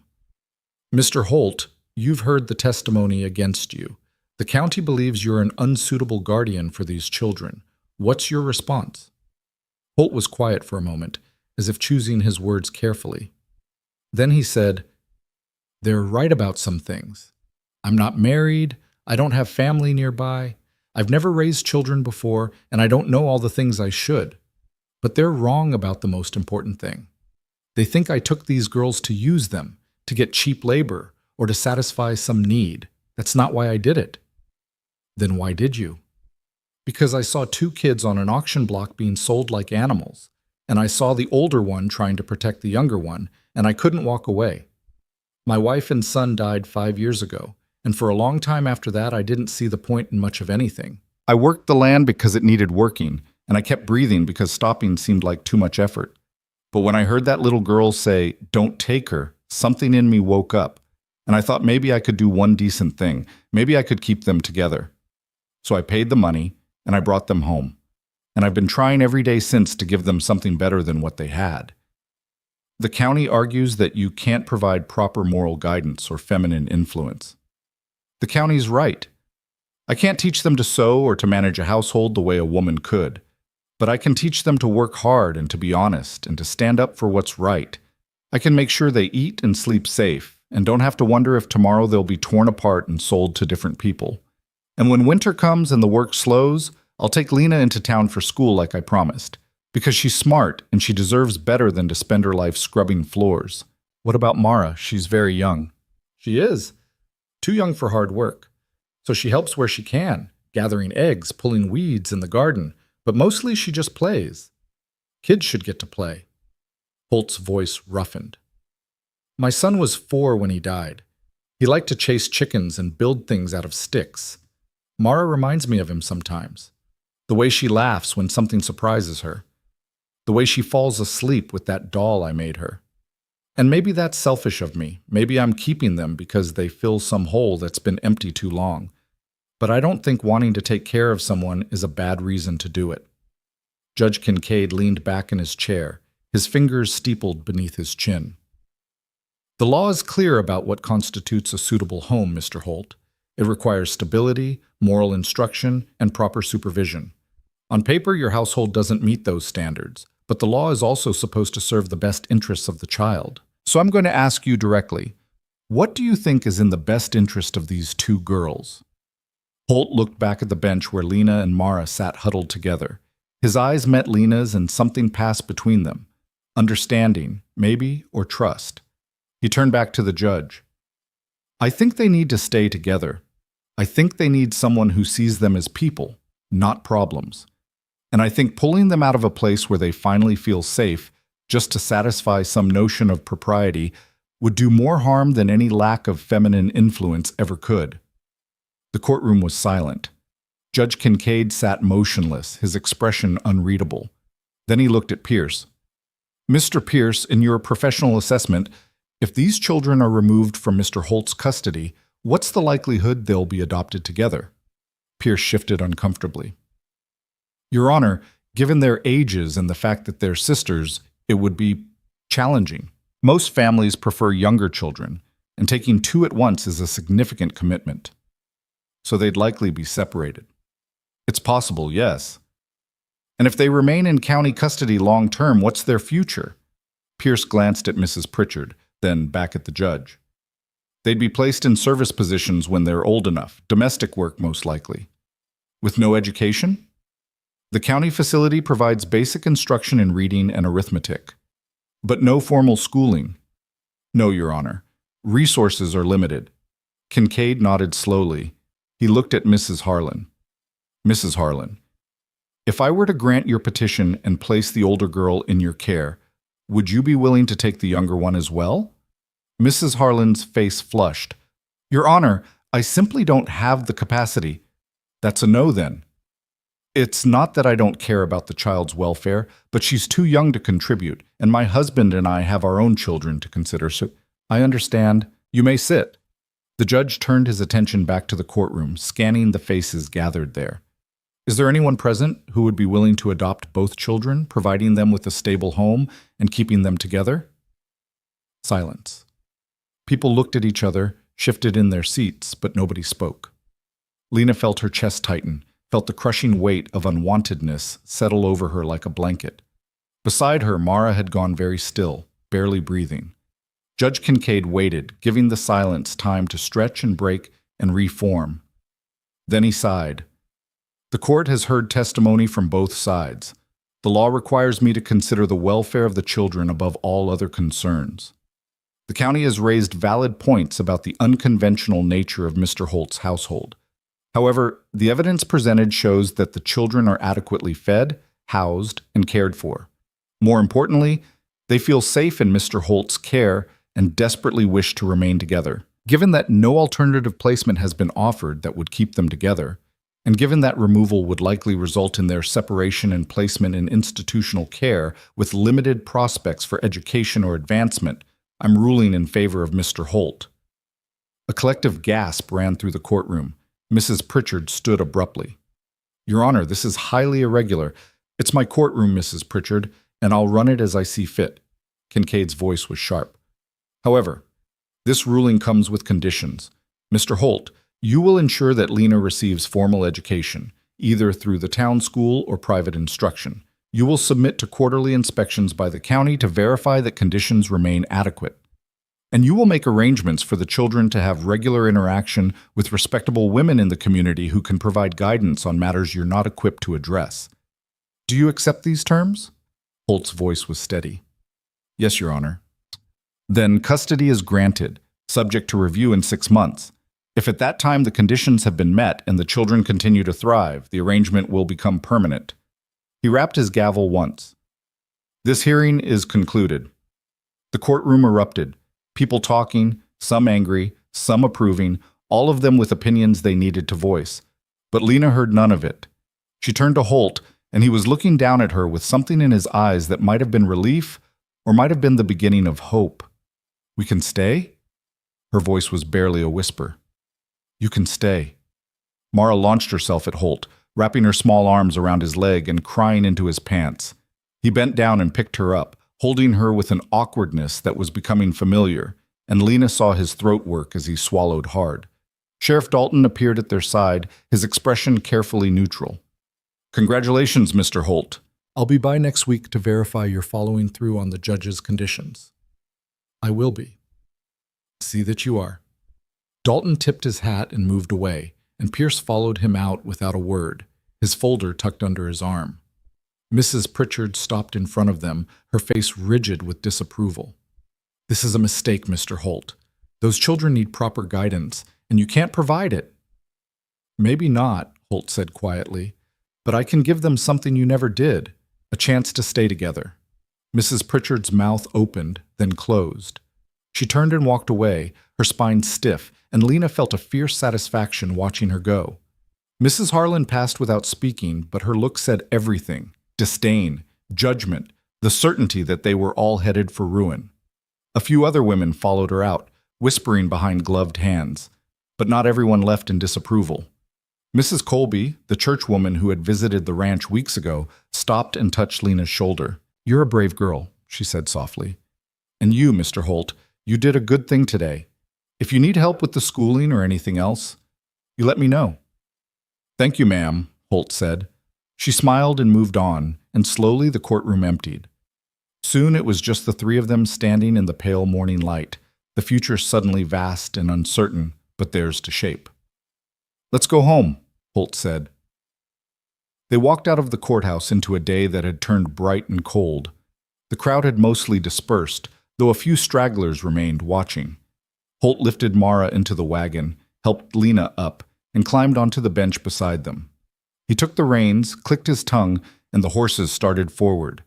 Red Hollow fell away behind them, and the road opened up ahead, rutted and dusty and leading back to the ranch. Lena leaned against Holt's solid shoulder, feeling Mara's warm weight on her other side, and for the first time in as long as she could remember, she allowed herself to believe that maybe they would be all right. The ride was quiet, but it was a comfortable silence now, filled with the creak of the wagon and the steady rhythm of hoofbeats. When they crested the hill and the ranch came into view, Lena felt something settle in her chest, something that felt almost like belonging. Holt pulled the wagon to a stop in front of the house and helped them down. Mara ran immediately to the chicken coop, laughing as the birds scattered, and Holt watched her with an expression Lena couldn't quite read. "Thank you," Lena said quietly. Holt looked down at her. "For what?" "For fighting for us. For keeping your promise." He was quiet for a moment, then he knelt down so they were eye to eye. "I didn't do it for thanks, Lena. I did it because it was right, and because you two deserve someone who will fight for you. Nobody ever has before." "Well, you've got someone now." He stood, brushing dust from his knees. "Come on. We've got chores to do, and standing around won't get them done." It was so ordinary, so perfectly normal, that Lena almost laughed. They'd just won a battle in a courtroom, had their entire future decided by a judge's gavel, and Holt's response was to go back to work. But maybe that was the point. Maybe normal was what they needed most. She helped him with the afternoon chores, feeding the chickens, checking the horses, hauling water from the well. Mara followed them around, chattering about the chickens and the wagon ride and whether they could have biscuits for supper. And slowly, the tension of the last few days began to ease. That evening, after a simple meal of beans and cornbread, they sat on the porch and watched the sun sink toward the mountains. The sky turned gold and orange and deep purple, and the first stars began to appear. Mara fell asleep in Lena's lap, her breathing soft and even, and Holt sat beside them, whittling a piece of wood by lamplight. "What are you making?" Lena asked. "Horse. Thought Mara might like it." "She'll love it." He didn't respond, just kept working, the knife moving with practiced precision. After a while, he said, "Tomorrow we'll start figuring out the schooling situation. Mrs. Colby mentioned she knows a teacher who might be willing to come out a few times a week. It won't be the same as going to town every day, but it'll be something. You don't have to do that. Judge said I had to. Besides, you're smart. Be a waste not to use it." Lena looked down at Mara's sleeping face, then out at the darkening land. "Do you think they'll really leave us alone now? The county, I mean. For a while. They'll come for the inspections, ask their questions, make sure we're following the rules. But as long as we do what we're supposed to, they'll eventually lose interest. People always do." He paused, the knife stilling. "You worried?" "A little. It feels like it could all fall apart so easily." "It could," Holt said honestly. Life doesn't come with guarantees, Lena, but we'll handle whatever comes. That's all any of us can do. It wasn't a reassuring answer exactly, but it was an honest one. And Lena was learning that with Holt, honesty mattered more than comfort. They sat together as the night deepened, and somewhere in the distance a coyote called again, its voice rising and falling like a question with no answer. But here, on this porch, with Mara sleeping peacefully and Holt carving by lamplight, Lena felt something she hadn't felt in a very long time. She felt like she was home. The weeks that followed the hearing unfolded with a rhythm that was both strange and comforting. Holt kept his word about the schooling, and within 10 days, Mrs. Colby had arranged for Miss Adelaide Warren, a widow who'd taught school in Red Hollow before her husband died, to come to the ranch 3 afternoons a week. She arrived on a gentle mare, her saddlebags filled with books and slate boards, and she taught Lena reading and arithmetic and history at the kitchen table while Mara sat nearby, drawing pictures with charcoal on scraps of wood. Miss Warren was patient and kind, with gray hair pulled back in a neat bun and hands that were always ink-stained. She never asked questions about the hearing or the arrangement, just taught with a quiet competence that reminded Lena of her mother. And when she left each afternoon, she always told Lena she was doing well, that she had a sharp mind and shouldn't waste it. The county inspections came as promised. Sheriff Dalton appeared once a month, looked around the house with a professional eye, asked Lena a few questions about meals and chores and whether she felt safe, then left with a nod and a notation in his ledger. Pierce came once, took extensive notes, and left without comment. Even Mrs. Colby visited occasionally, bringing preserves or fabric scraps, her presence less about inspection and more about genuine concern. Through it all, life on the ranch continued. The work never stopped. Fences needed mending, animals needed tending, winter preparations had to be made before the first snow. Lena learned to chop kindling without cutting herself, to read the sky for weather, to recognize when the chickens were getting broody. Mara grew taller and braver, venturing farther from the house, talking to the horses like they were old friends, laughing more often than she cried. And Holt remained Holt, quiet, steady, present. He taught them things without fanfare, corrected mistakes without harshness, and slowly, almost imperceptibly, the walls he'd built around himself began to crack. It happened in small moments. The way he smiled when Mara showed him a rock she'd found that looked like a heart. The way he asked Lena about her lessons, genuinely interested in what she was learning. The way he started saying goodnight instead of just nodding and walking away. The way he carved more things, a bird for Lena, a rabbit for Mara, little gifts left on the kitchen table without explanation. October turned to November, and the first snow came early, dusting the hills in white and turning the ranch into something out of a storybook. Holt showed them how to bank the fire for warmth without wasting wood, how to wrap the water pump so it wouldn't freeze, how to layer clothes against the cold. They spent evenings by the fire, Holt reading from a worn copy of Robinson Crusoe, while the girls listened, mesmerized by tales of survival and resourcefulness. One evening, as the wind howled outside and the fire crackled in the hearth, Mara climbed into Holt's lap without asking, something she'd never done before. He stiffened for a moment, uncertain, then carefully adjusted his arms to hold her. She fell asleep there, her head against his chest, and Lena saw something in his face that made her throat tight. A mixture of grief and gratitude, loss and hope. "You miss them," Lena said quietly. "Your wife and son." Holt didn't look away from the fire. "Every day." "Does it get easier?" "No, but you learn to carry it, and sometimes you find new things to care about that make the weight a little lighter." He glanced down at Mara, sleeping peacefully. "She's about the age my boy was. Reminds me of him sometimes, the way she trusts so easily, even after everything she's been through. Is that hard for you, the reminder?" "At first it was. Now it's—" He paused, searching for words. "Now it's like having a piece of him back in a way. Not the same, but something good, something worth protecting." Lena understood then, in a way she hadn't before, that Holt wasn't just giving them a home. They were giving him something too, a reason to keep going, a purpose beyond just survival. It was an exchange, silent and unspoken, but real nonetheless. December brought heavier snows and shorter days. The ranch became an island in a white sea, isolated but self-sufficient. They had enough supplies to last through winter, flour and beans and preserved vegetables, wood stacked high against the barn, hay for the horses. The world beyond the property line seemed very far away, and for a while that felt like a blessing. But isolation had its costs. Mara caught a fever in mid-December, and for 3 terrifying days she burned with heat, her small body shaking with chills despite every blanket they piled on her. Holt rode through a blizzard to fetch the doctor from Red Hollow, returning half-frozen with a bearded man who smelled of whiskey and carbolic acid. The doctor examined Mara, dosed her with quinine, and told them to keep her warm and hydrated. Lena didn't leave Mara's side for 2 days, sponging her forehead with cool water, coaxing her to drink, singing the songs their mother used to sing. Holt came in and out, bringing fresh water, stoking the fire, his face drawn with worry. On the 3rd night, when Mara's fever finally broke and she opened her eyes and asked for water in a clear voice, Lena burst into tears. Holt put his hand on her shoulder, steady and warm. "She's all right. You did good, Lena." "I was so scared." "I know, me too." It was the first time he'd admitted fear, and somehow that made Lena feel less alone. They sat together through that night, watching Mara sleep peacefully for the first time in days, and when dawn came pale and cold through the window, Lena understood something fundamental. They weren't just living in the same house anymore. They were a family. The county inspection came in January, delayed by weather, but inevitable.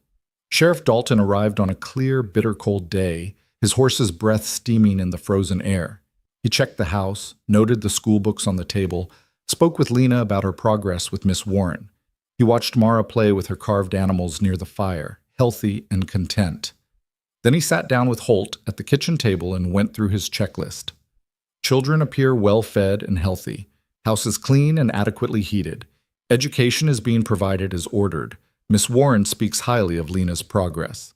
He made notes as he talked. "Mrs. Colby reports regular contact and no concerns. Everything seems to be in order, Mr. Holt." "That's good to hear." Dalton set down his pen and looked at Holt directly. "I'll be honest with you, I had my doubts about this arrangement. Thought maybe the judge was being too lenient, too willing to overlook the irregularities. But I was wrong. Whatever you're doing here, it's working. Those girls are thriving." Holt's expression didn't change, but Lena saw his shoulders relax slightly. "I'm just doing what needs doing. It's more than that, and you know it." Dalton stood, gathering his papers. "The 6-month review is coming up in March. Based on what I've seen, I'll be recommending the arrangement become permanent. Barring any unforeseen circumstances, you should have clear custody by spring." After Dalton left, Holt sat at the table for a long time, staring at nothing. Lena came and sat across from him. "What are you thinking about?" "That it's real now, or it will be come spring. You'll be mine legally, not just on paper from an auction, properly mine." "Does that scare you?" He looked at her, and there was something raw in his expression. "Terrifies me. I keep waiting to mess this up, to do something wrong that proves everyone right about me being unfit. But then I look at you two and I think maybe I'm doing all right after all." "You are," Lena said firmly. "You're doing more than all right." He reached across the table and squeezed her hand briefly, then stood and went back to work, as if emotion was something to be acknowledged and then set aside. But Lena saw the way his hand shook slightly as he pulled on his coat, and she knew the weight of responsibility he carried. February brought a thaw, then more snow, then another thaw. The world was mud and slush, and the promise of spring still weeks away. Miss Warren continued her visits, and Lena devoured everything she taught, grammar and literature and geography. She learned about places beyond the Montana Territory, about history and science and mathematics, and every lesson made her hungry for more, made her understand how much she didn't know and how vast the world was beyond this ranch. One afternoon, as Miss Warren was packing up her books, she said, "Lena, you're bright enough to go to a proper school, maybe even a normal school someday, if you wanted to become a teacher yourself." A teacher? The idea had never occurred to her. Why not? You're quick, you retain information, and you explain things well when you help Mara with her letters. You could do it, if you wanted. Lena looked at Holt, who was repairing a harness near the fire. He glanced up and met her eyes. "You want to be a teacher, Lena? You'll be a teacher. We'll figure out how." It was said simply, matter-of-factly, as if her dreams were just another problem to be solved with work and planning. And maybe that's all they were. Maybe dreams weren't magical things that happened to special people. Maybe they were just goals you worked toward, one day at a time. March came in like the lion everyone said it would, bringing wind that rattled the windows and rain that turned the roads to rivers of mud. The 6-month review was scheduled for the 15th, and as the date approached, Lena felt anxiety creeping back in.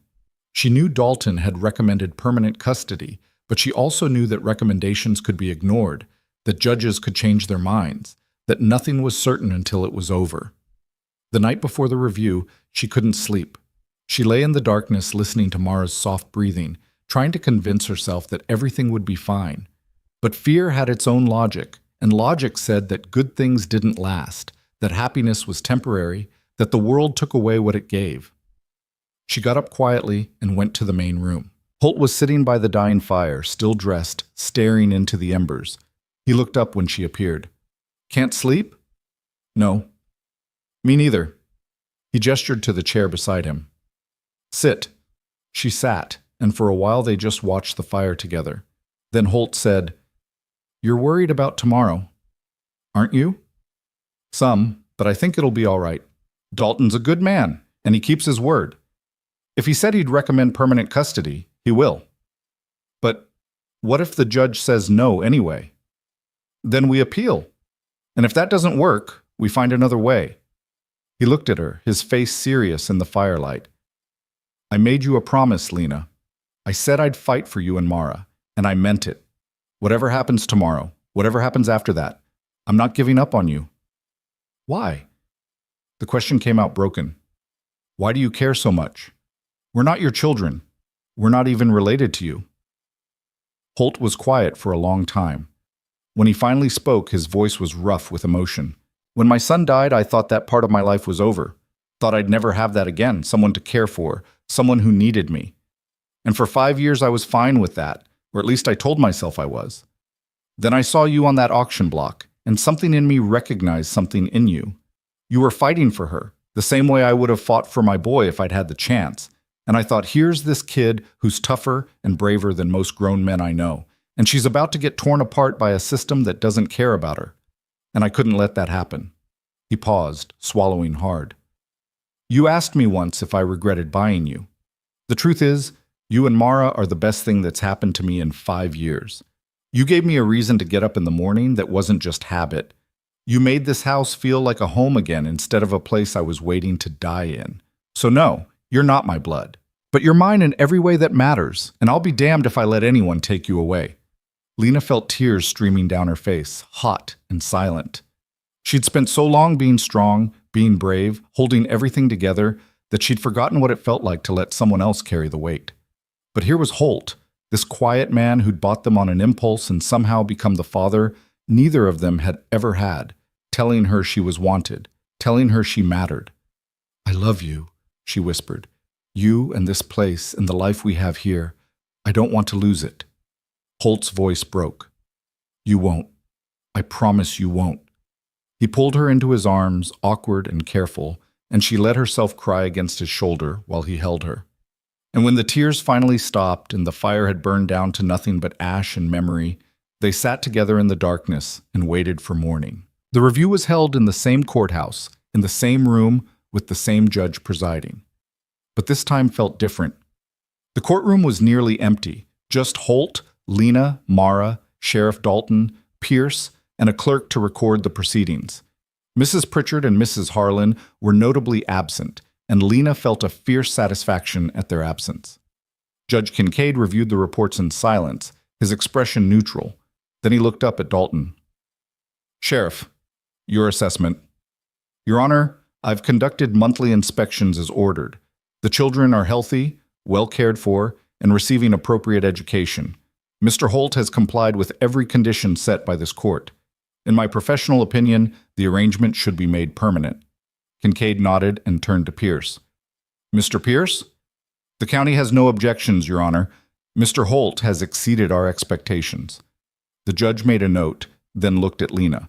"Lena, has anything changed since we last spoke? Do you still wish to remain in Mr. Holt's care?" "Yes, sir. More than anything. And you, young Mara? Are you happy? Mara nodded vigorously, then said in her small, clear voice, "He's my papa now." A smile flickered across Kincaid's face, brief but genuine. He looked at Holt. "Mr. Holt, the court finds that you have fulfilled all conditions set forth in the original ruling. The children are thriving in your care, and there is no evidence to suggest that alternative placement would serve their best interests. Therefore, I'm granting permanent custody of Lena and Mara to Caleb Holt, effective immediately. The county will no longer have supervisory authority, though you're welcome to continue the educational arrangements you've established." He paused, then added, "For the record, Mr. Holt, what you've done here is remarkable. Not many men would have taken on this responsibility, and fewer still would have seen it through with the dedication you've shown. These girls are fortunate to have you." Holt's voice was steady but thick. "I'm the fortunate one, Your Honor." Kincaid signed a document, handed it to the clerk, then rapped his gavel once. "Custody is granted. This case is closed." And just like that, it was over. 6 months of uncertainty, of fear, of living on the edge of losing everything, gone in a single sentence. Lena looked at Holt, who was staring at the papers the clerk handed him as if they might disappear if he looked away. Mara was tugging on his sleeve, asking if they could go home now, and he bent down and lifted her into his arms. "Yes, sweetheart, we can go home." They walked out of the courthouse into a March morning that smelled like rain and new grass. The sky was clearing, patches of blue breaking through the clouds, and the air had that peculiar brightness that comes after a storm. Holt helped them into the wagon, and as they started down the road toward the ranch, Lena felt something settle deep in her bones. Peace, maybe, or just the simple certainty that they were safe. The ride back was quiet, but it was the kind of quiet that comes from contentment rather than fear. Mara fell asleep against Lena's shoulder, and Lena watched the landscape roll past. The hills still brown from winter, but showing the first hints of green. The sky vast and open, the road leading home. When they reached the ranch, Holt carried Mara inside and laid her on the bed. She stirred, but didn't wake, and he stood there for a moment, just looking at her. Then he turned to Lena. "I need to tell you something." "What?" "If you want to go to that normal school someday, the one Miss Warren mentioned, we'll make it happen. I'll save up, find a way to send you, even if it means working twice as hard. You're smart enough to do something more than this ranch, and I won't be the one to hold you back." Lena felt her eyes prick with tears again. "What if I want to stay?" "Then you stay. But I want you to know you have choices. You're not trapped here, Lena. This is your home for as long as you want it to be, but you're free to build whatever life you choose." She thought about that, about freedom and choice, and the future stretching out before her like an unmarked trail. And she realized that for the first time in her life, she actually believed she could choose. That her future wasn't something that would just happen to her, but something she could shape. "I want to be a teacher," she said, "but I want to come back here too. This is home." Holt smiled, a real smile that reached his eyes. "Then that's what we'll work toward." That evening, they celebrated with a dinner that was simple but felt like a feast. Roasted chicken that Holt had been saving, biscuits with butter, canned peaches for dessert. They ate at the table together, talking and laughing, and when the meal was done, Holt pulled out a piece of paper. "I had the clerk draw this up," he said, unfolding it. "Legal adoption papers. They weren't required for the custody arrangement, but I wanted them anyway. Makes it official. Makes you my daughters, not just wards. If you're willing to sign, that is." Lena stared at the document, at the formal language that would make them Lena Holt and Mara Holt, that would tie them to this man and this place, not just legally, but permanently. She thought about the auction block, about being nameless and unwanted, about all the ways the world had tried to break them. And then she thought about the life they'd built here, the quiet mornings, the hard work, the small kindnesses, the way Holt had fought for them when no one else would. She picked up the pen and signed her name carefully, each letter deliberate. Then she helped Mara make her mark, a wobbly X that would serve as her signature until she learned to write. Holt signed last, his handwriting neat and precise, and when it was done, he folded the paper and set it aside. "Welcome to the family," he said quietly. "We were already family," Lena said. "This just makes it official." That night, after Mara had gone to bed, Lena sat on the porch and looked up at the stars. The sky was clear and vast, filled with more stars than seemed possible, each one a point of light in the darkness. She thought about her mother, wondered if she was up there somewhere, watching. Wondered if she knew that Lena had kept her promise to protect Mara, had found a way to keep them together against all odds. Holt came out and sat beside her, a blanket draped over his shoulders that he shared with her. They sat in comfortable silence, listening to the night sounds, the wind in the pines, the distant call of an owl, the creak of the porch boards settling. "You know what I realized today?" Lena said. "What's that?" "That home isn't a place, it's people. It's feeling safe. It's knowing someone will fight for you when things get hard."